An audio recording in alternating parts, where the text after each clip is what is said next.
All right, welcome everybody. This is a BR 165 drum mower.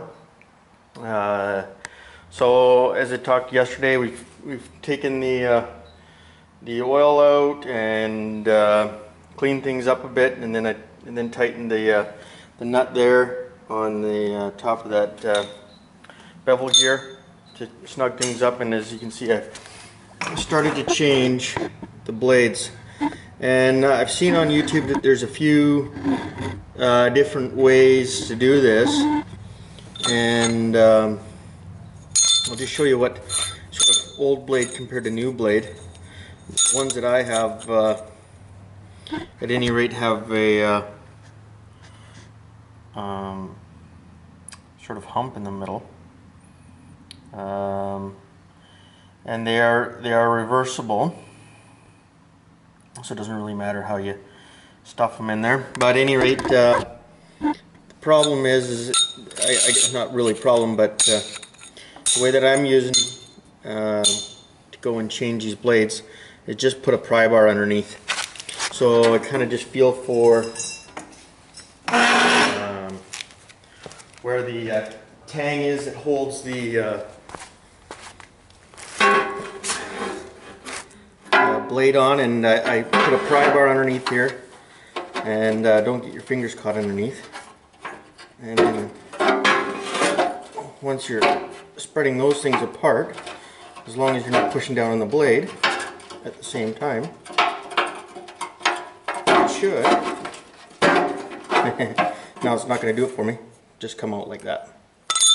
And then if you have a new blade readily available, you slide it in, and it just sort of hooks over top of, if I can put a little hair on it,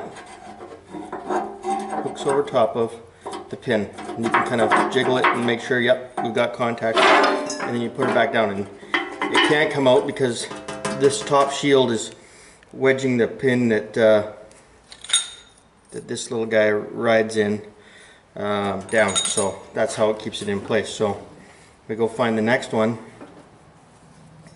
and do the same sort of thing.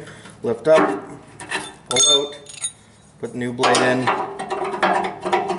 make sure we got her, pull out, double check, because we don't want to have these things going flying.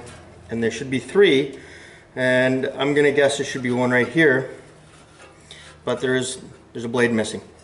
So obviously you got to be kind of careful around this, because there's one missing on the other side as well, and I'm not sure if that was just severely damaged or how that came to be. Nope, I think I got my pry bar a little too close there.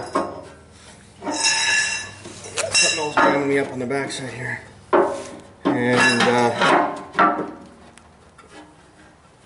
let's just double check. We got a pin here, a tab. We do indeed. So let's see about what I got on there.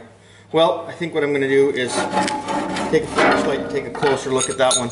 But basically, you get the idea of how to do a blade change, and you don't necessarily need to have the fancy tool that connects to the top and bottom of loops over top. I was thinking I'd just go make one, but pry bar seems to work just fine. So the other thing I started to do today is, as I went through yesterday and talked about it, it seems as though we've got a category 1, category 2, category 2, and then all the way out here category 1. So what I wanted to do was flip this one over to the other side so that it was outside, and then move this one in a bit, but it seems to be that they're pretty tight.